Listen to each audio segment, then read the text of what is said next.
दोस्तों, बहाली के बीच में एक बहुत सारे पेचीदा मामला जो है वो अब निकल के सामने आ रहा है। अभ्यर्थियों के बीच में बहुत सारे मुद्दे क्रिएट हो गए हैं जो बहाली को मतलब 2-3-4 महीना डिले आराम से कराया जा सकता है सरकार के द्वारा।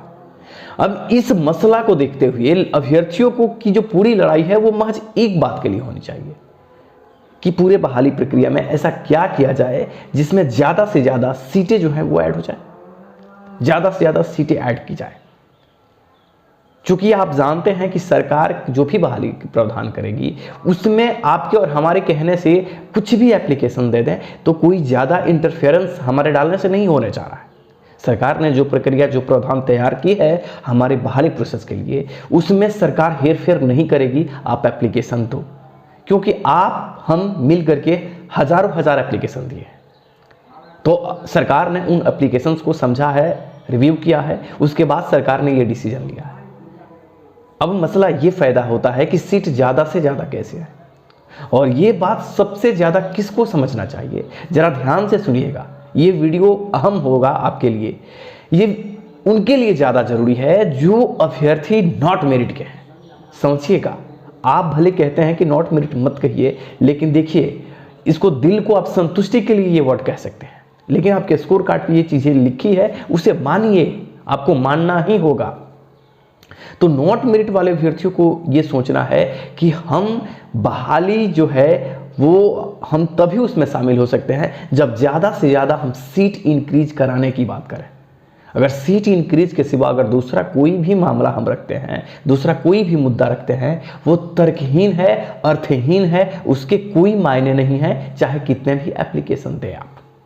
हाँ, आपके हाथ में एक चीज़ें हैं, सिर्फ सीट बढ़ाने की कोशिश, क्योंकि ये चीज़ें अभी भी आपके हाथ में है कि आप सीट इंक्रीज कर सकते हैं। आप एमएलए से मिलिए, एमपी से मिलिए, शिक्षा विभाग में जाइए, सिर्फ और सिर्फ सीट की मांग कीजिए। सीट के सिवा अगर आप दूसरे किसी भी डिमांड के लिए आगे बढ़ते हैं, आपके उन बातों पे रिव्यू नहीं होगा, क्योंकि परत बाई परत, लाइन बाई लाइन शिक्षा विभाग, हर एक अधिकारी जान चुके हैं एसटीईटी का मैटर। समझ रहे हैं मैं क्या कह रहा हूं? अब यहां पे आपके प्रयास क्या होने चाहिए? वैसे मैंने हमेशा आपको समझाया है कि एसटीईटी नॉट मेरिट के कैंडिडेट गलत डायरेक्शन में है।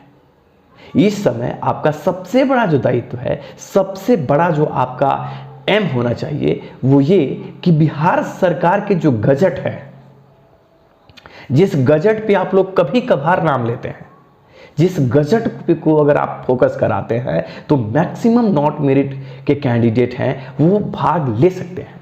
और वही एक चीज़ है जो आपके हाथ में है, क्योंकि गजट के लिए आप दबाव शिक्षा मंत्री और साथ ही साथ आप शिक्षा विभाग पे दबाव डाल सकते हैं, नीतीश कुमार पे भी डाल सकते हैं, किसी भी अधिकारी, किसी भी नेता पे ये दबाव डालेंगे कि बिहार सरकार का एक अपना गजट होता है, सरकार उस गजट को कैसे पढ़े जा सकती है, और तब जाकर के इस बातों पे शिक्षा विभाग सलाह मशवरा लेकर के सीटों के बीच में हेरफेर वो कर सकता है। लेकिन आपकी गलती क्या है? आप इस भी हालात में आप गलत मांग करते हैं, आप मेरिट को गाली देते हैं। इससे कुछ नहीं होने वाला। आप किसी को बैकडोर कहते हैं, इससे आपका कुछ भला नहीं होने वाला। उनका तो कुछ बिगड़ेगा नहीं, लेकिन आपका कुछ भी भला नहीं होगा। हाँ, आपके सार्थक मेहनत, आप लोगों के प्रयास सब बर्बाद हो जाएंगे, सब कुछ बर्बाद हो जाएंगे। याद रखिएगा, क्योंकि आप मेरिट को कुछ कहिएगा तो सरकार स्कोर कार्ड नोटिफिकेशन नियमावली अच्छे से समझती है, हर चीज़ वो देखी है, वो इग्नोर कर देगी आपकी बातों को। एक और आपको बात बता दूं, आप लोग सोशल मीडिया प्लेटफॉर्म पे नॉट मेरिट वाले या कहीं भी जब आकर के कुछ बोलते हो, आप लोगों को इस बातों से संतुष्ट कर देते हो, लेकिन जो रियलिटी है कि आप जिस भी अधिकारी के पास जाते हो वहां से आपको निराशा हाथ लगती है। मेरे बात को बोलना, अपने दिल से पूछना, ये बातें मैं आपको सही कह रहा हूं कि नहीं।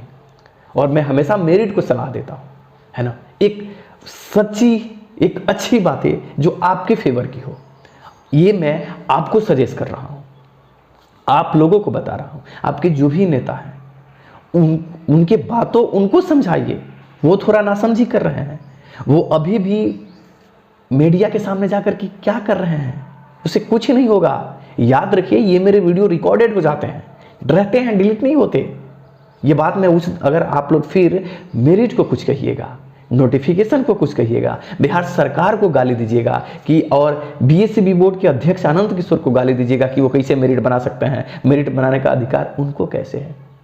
सरकार को सब कुछ अधिकार है, और एक तरीके से बीएससीबी बोर्ड के अध्यक्ष भी सरकार ही हैं, समझ गए ना, सरकारी कर्मी हैं, वो भी एक तरीके से सरकार ही हैं।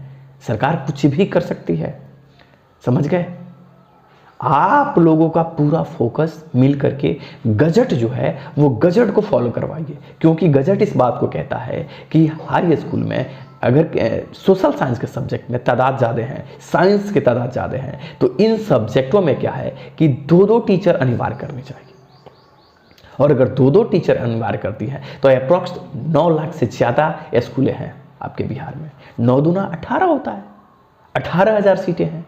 18,000 सीटों में मैं आपको बता दूं कि महज 7-8 हज़ार बच्चे हैं, बाकी जो 10 से 12 हज़ार है ये सीटें ऐड हो सकती है। यही एक आखिरी मतलब रास्ता है जिससे कि आप बहाली में सम्मिलित होगे। सम्मिलित तो आपको करा देगी, बहाली भी हो जाएगी, यही एक रास्ता है। वरना सरकार तो आप सही कहते हैं कि दोनों को मिलाकर के मेधा सूची बनाएगी, ये तो 100% श्योर है, दोनों को मिला करके ही नियमावली। लेकिन क्या दोनों को बना करके जो आपकी मेधा बनेगी उससे आप सिक्योर हो जाओगे? सीट नहीं बढ़ती है तो देखो, भावनाओं में बह के कुछ भी कह रहे हो आप लोग, कुछ भी करो दोस्तों, इससे कुछ नहीं होने जा रहा। और विशेष करके नॉट मेरिट के, विशेष करके एसएसटी के कैंडिडेट, आपके जो लड़ने वाले लोग हैं वो एसएसटी के ही हैं, सोशल साइंस के ही हैं। उनसे कहिए कि वो दूसरा कुछ नहीं कर सकते, वो कुछ भी लेटर दे दें। मंत्री में 10 को जाकर के वो एमएलए को लेटर देंगे, 9 को तो एमएलए को कुछ पता भी नहीं है, वो चुपचाप ले लेगा, हाँ हाँ आपके लिए लड़ेंगे। कौन सा एमएलए कहेगा? आप गलत भी जाके बोलो ना, गलत भी जाकर के बोलो, वो कहेगा हाँ हाँ आपके लिए करेंगे। ये सब लुभावने वर्ड हैं। आज के हालात में सारे शिक्षक अभ्यर्थियों को एक ही बात कहना है कि सबको मिल करके गजट जो है, गजट के प्रावधान के अनुकूल सरकार को स्कूलों में शिक्षक भर्ती करनी चाहिए, शिक्षक बहाल करनी चाहिए। और यही एक रास्ता है, दूसरा कोई भी रास्ता नहीं है जिससे आपकी बहाली ज़्यादा से ज़्यादा हो जाए, ज़्यादा से ज़्यादा सीट बढ़वा लो। इसके सिवा कोई रास्ता नहीं है। भले गाली गलौज, चाहे जो भी स्टेटमेंट, जो कुछ भी तरीके हैं आप अपनाओ। हाँ, इसके लिए आप अपने टीम, अपने जितने लोग हैं उनको ये बात अच्छे से समझाओ कि हमारे पास एक अभी भी रास्ता बचता है, और वो सिर्फ और सिर्फ सीट बढ़ाने के लिए। इसमें किसी को गाली दोगे वो तुम्हारे फेवर में नहीं रहेगा, उसको गाली मत दो, अपना काम करो, यही तुम्हारे फेवर की बात है। क्योंकि मेरिट सुप्रीम है, सरकार ने मानी है, उसको स्कोर कार्ड दे दी है, उसका मेरिट सूची बना दी है, उसके लिए नियमावली में काम हो चुकी है। हर जगह उसके लिए उसके पीछे क्यों पड़े हो? आप इतना सा बात समझो, उसके पीछे क्यों पड़े हो? अपने पीछे पड़ो ताकि तुम्हारी सीट बढ़े। यही एक रास्ता बचता है साथियों, इसके सिवा कोई रास्ता नहीं है। बहाली के लिए सीट बढ़ाने की कोशिश जारी रखिए।